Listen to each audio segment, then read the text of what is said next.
Oi, pessoal. Hoje nós vamos falar sobre as revoltas que aconteceram no período da Primeira República, que nós vimos no vídeo anterior.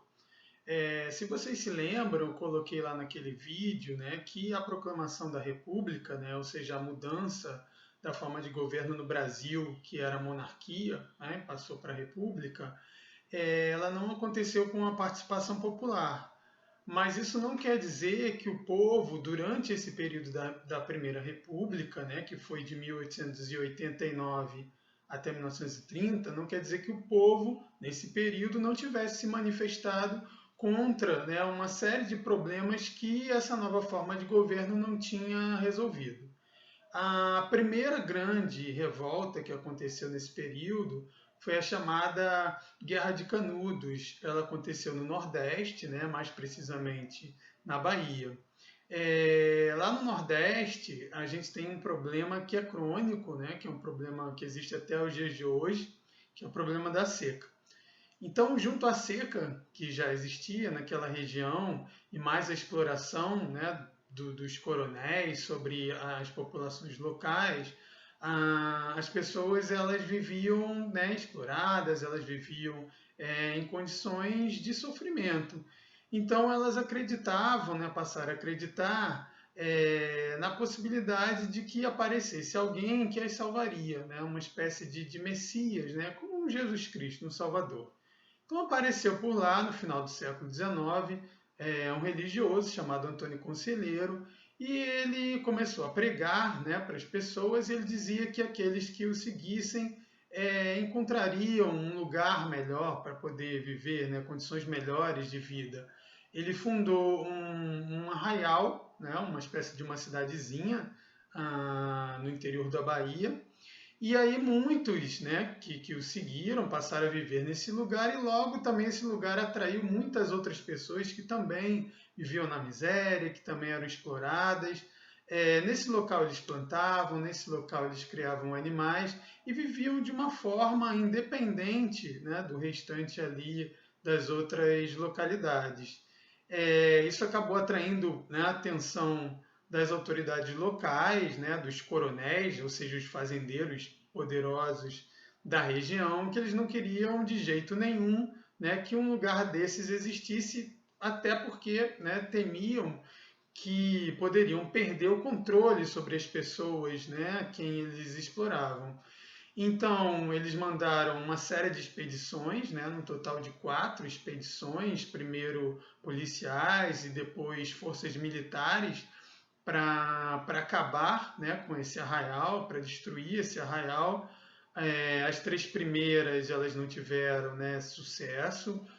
Os habitantes do Arraial de Canudos conseguiram se proteger, se defenderam. A princípio, né, usavam, né, como ferramentas, como armas, as suas próprias ferramentas de trabalho, mas depois, ao longo aí dessas 3 batalhas, eles foram, né, adquirindo armas de fogo.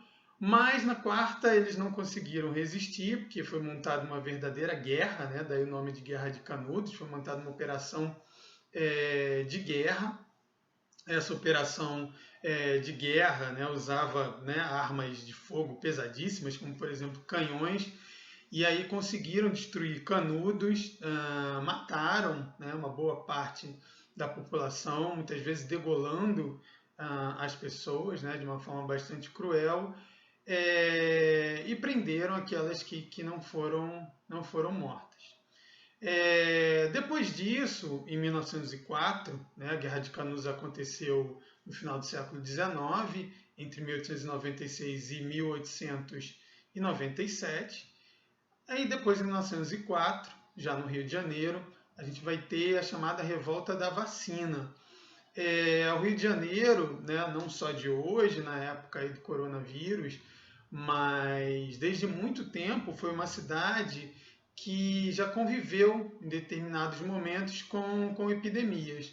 O Rio de Janeiro de 1904 era a capital do Brasil, mas apesar disso, era uma cidade que tinha vários problemas, né, em relação à questão de saneamento público, né, de esgoto, né, falta, né, de rede de esgoto, de encanamento para levar água para a casa das pessoas, muita sujeira, muitas ruas apertadas, né? Então, assim, nessa cidade que era uma cidade suja, né? Uma cidade com vários problemas aí sanitários, acabaram surgindo várias doenças, né? As três principais doenças da época eram a febre amarela, né, que é transmitida por mosquito, a peste, que é transmitida pela pulga dos ratos, e a gente tinha a varíola, que era, né, também essa doença, ela é provocada por um vírus, né, assim como a gente está vivendo hoje, né, novamente aí a questão do coronavírus. Então, assim, né, para poder resolver esses problemas, a cidade ela passou por um processo de modernização, né? O presidente da época, que era o Rodrigues Alves, né, que mais anos depois acabaria sendo reeleito como presidente, mas morreu por conta de uma outra pandemia, né, da gripe espanhola, mas ainda em 1904, né, ainda vivo, ainda presidente, no seu primeiro mandato, ele resolveu então fazer uma modernização na cidade do Rio de Janeiro. A cidade ela tinha como prefeito Pereira Passos, então Rodrigues Alves, junto com Pereira Passos, eles planejaram, né, e executaram essa modernização da cidade e convocaram um médico sanitarista, né, chamado Oswaldo Cruz, para que ele fosse responsável pelo combate, né, às doenças. E uma das medidas foi a vacinação obrigatória, que não foi bem recebida pela população, né? Primeiro que, na verdade, o governo, né, ele era muito bruto, né, muito truculento no trato com as pessoas, né? Além da obrigatoriedade da vacina, que era uma coisa nova naquela época, né, e as pessoas inclusive tinham medo, acreditavam que a vacina podia provocar doença, né? Para combater as outras, né, doenças, muitas vezes o governo mandava, né, agentes da saúde, que eram quase como se fossem militares, né, que eles invadissem as casas das pessoas, que eles consideravam casas, ambientes sujos, e aí isso incomodava muitas pessoas, né? E é claro que os ambientes que eles acabavam invadindo eram principalmente as casas dos mais pobres, né? Também aconteceu nessa época uma reforma na cidade, né, uma reforma urbanística. O centro da cidade, que ele era todo formado, né, por casas antigas, ainda do tempo da colônia, onde moravam muitas populações pobres, né, essas casas foram demolidas, essas populações foram expulsas, né, do centro. E, né, segundo alguns historiadores, essas populações elas estão na origem das primeiras favelas da cidade. Então, tudo isso, né, toda essa truculência do governo, né, essa questão da expulsão, né, das populações mais pobres do centro, revoltaram a população. Então, em 1904, né, a população ela se revolta durante alguns dias, promove uma série de quebra-quebras na cidade do Rio de Janeiro, né, se manifestam, né, contra lá as arbitrariedades do governo. E aí o governo usa, né, também de muita violência para combater a população. No momento que se estabelece novamente a ordem na cidade, então o governo resolve suspender, né, a vacinação obrigatória, a vacinação continua, mas nesse primeiro momento ela deixa de ser obrigatória. Outra revolta que aconteceu na cidade do Rio de Janeiro, né, aconteceu em 1910, foi a revolta da Chibata, também conhecida como revolta dos marinheiros, né? Essa revolta teve como líder um marinheiro negro chamado João Cândido. Essa revolta ela aconteceu porque os marinheiros, em sua maioria negros, eles eram tratados como escravos, né? A gente tem que lembrar que a escravidão ela acabou no Brasil, ela foi extinta pela Lei Áurea em 1888, mas em 1910, né, não que existisse a escravidão na marinha, mas que os marinheiros eles eram tratados de uma maneira muito semelhante aos escravos. Inclusive, eles eram punidos com golpes de chibatada, né, ou seja, golpes de chicote. Né, daí a gente tem o nome de Revolta da Chibata. Ela vai acontecer, né, no momento em que um dos marinheiros, por ter levado cachaça, né, para um navio, ele acaba sendo punido, né, de uma forma bastante severa. A punição seriam 250 chicotadas, né, imagina 250 chicotadas. Então isso revolta, né, os companheiros deles. Eles tomam, né, os principais navios da cidade do Rio de Janeiro, apontam os canhões, né, para a cidade, e aí então forçam o governo, né, a atender aí as suas reivindicações. O governo, né, coloca que vai, né, atendê-los, né, então a revolta ela termina, mas o governo depois mostra que era tudo, na verdade, né, uma grande farsa. O governo não atende, né, as reivindicações. E aí então os marinheiros, né, que pediam não só o fim lá dos castigos físicos, mas também melhores condições de trabalho, né, um soldo, né, que era como se fosse o salário deles, né, mais alto, melhor alimentação, né, enfim. Então, como eles não são atendidos, né, eles percebem a farsa do governo, eles se revoltam, então, novamente, né, mas dessa vez, então, eles acabam sendo, né, derrotados e severamente punidos, né, pelo governo, né. Alguns são presos, né, em celas bastante apertadas, acabam morrendo sufocados, né, nessas celas, que é muita gente, muito calor, jogava inclusive cal, né, aquele pobrão que é usado em obras, em cima deles. Outros são punidos, né, sendo mandados para a região da Amazônia, né, que era uma região que era conhecida também por ter muitas doenças, né, como a malária. Então muitos acabam morrendo, né, ao serem mandados para a malária. E o próprio João Cândido, né, também é preso. Alguns anos depois, né, ele acaba sendo absolvido, mas ele nunca recebe o perdão, né, da Marinha. Ele é expulso da Marinha. Ele morre, né, bem velhinho, na década de 1960, e somente alguns poucos anos atrás, né, ele já morto, ele recebe então perdão do governo e ele é transformado, né, num dos heróis negros da nossa história, né? A gente tem inclusive uma estátua, né, em homenagem a ele na Praça 15, no Rio de Janeiro, onde tem a barca Rio-Niterói. Depois disso, a gente vai ter, entre 1912 e 1916, né, uma outra revolta que vai acontecer no sul do Brasil, entre Paraná e Santa Catarina, né, uma região que era contestada. Havia uma briga entre os dois estados para saber, né, qual era o estado que era o dono, o responsável por essa região, né. Aí a gente vai, por isso que a gente vai ter esse movimento, essa revolta chamada de Guerra do Contestado. É uma região onde estava sendo construída uma estrada de ferro que ligava a cidade de São Paulo a Porto Alegre. Para construir a estrada de ferro, as populações que moravam no local, que eram populações do campo, populações pobres, acabam sendo expulsas, né, de suas casas. Algumas delas até encontram, né, emprego enquanto estava vendo a construção da ferrovia, mas quando termina essa construção, né, elas são desempregadas.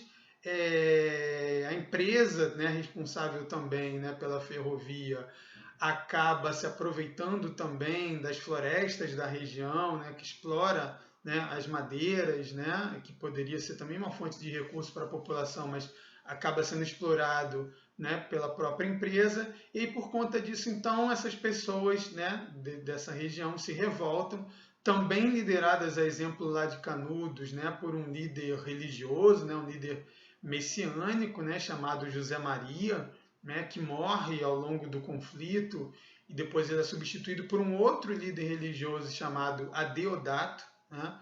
Essas populações, elas também são combatidas, né, com bastante violência pelo governo. Então, né, o que a gente pode perceber, né, nessas revoltas e outras também que vão acontecer no período, né? A gente vai ter, por exemplo, o movimento operário, né, os trabalhadores das fábricas, que tinham salários baixos, né, que não tinham, né, momentos, né, de descanso garantido, como por exemplo férias, né, que trabalhavam em péssimas condições. Esses operários vão fazer greves também. Aconteceu uma greve grande em São Paulo em 1907, depois uma greve geral em 1917, né, também são tratados, né, com muita violência. A greve não era permitida pela lei, né? Então a polícia reprimia, né, os grevistas. A gente vai ter nessa época também, né, acontecendo lá no Nordeste, o cangaço, né? As figuras de Lampião e Maria Bonita são conhecidas até hoje, né?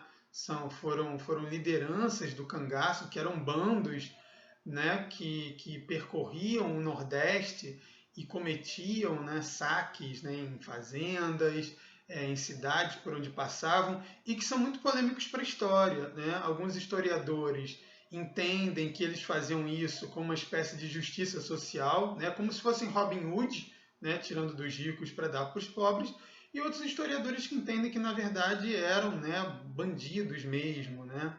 Enfim, né, o que a gente percebe então, né, como eu ia colocando no conjunto aí, a gente tem então, né, essas revoltas que elas estão mostrando que a população ela não aceitava tudo, né? Ela não aceitava tudo pacificamente, né? Muita gente diz que o povo brasileiro assiste tudo, né, bestializado, como a frase lá da Proclamação da República. Pode ser verdade em relação àquele momento histórico, mas não é verdade sempre, né? O povo brasileiro, ainda que derrotado, né, como nessas revoltas, né, em algumas derrotado, né, mas em alguns casos, por exemplo, a revolta da vacina, né, suas causas ali, né, as suas reivindicações elas são atendidas, mas esse povo ainda que derrotado, né, ele mostra que ele não está satisfeito, né? Quando hoje a gente tem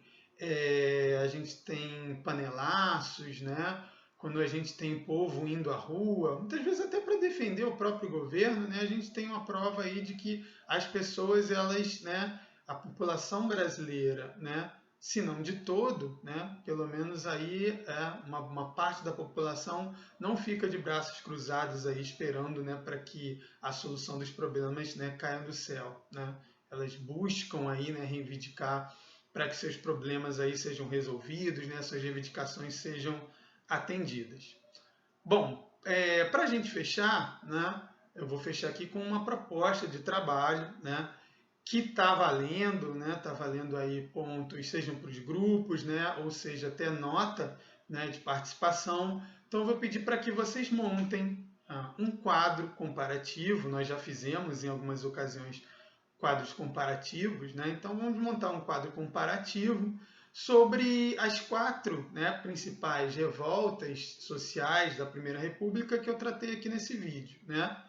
A Guerra de Canudos, a Revolta da Vacina, a Revolta da Chibata ou Revolta dos Marinheiros e, por último, a Guerra do Contestado, né? Eu quero que vocês me digam, né, sobre essas revoltas, quando que elas aconteceram, né, o ano ou os anos, onde elas aconteceram, né, a cidade ou os estados em que elas aconteceram, o nome do líder ou dos líderes, caso, né, tenham tido líderes, e também que vocês me digam os motivos, né, para ter acontecido.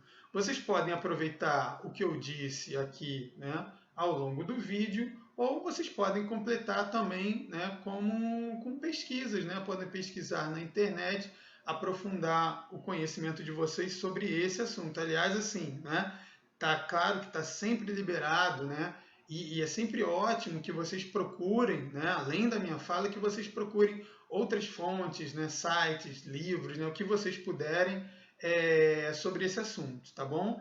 Então, assim, façam aí atividade, né, vejam, né, e revejam esse vídeo, ok? Qualquer dúvida também vocês podem colocar aí nos comentários da postagem, tá bom? Então é isso, pessoal. Bom trabalho, né? Continuem estudando, fiquem em casa, tá? Um abraço aí para todos. Tchau, tchau.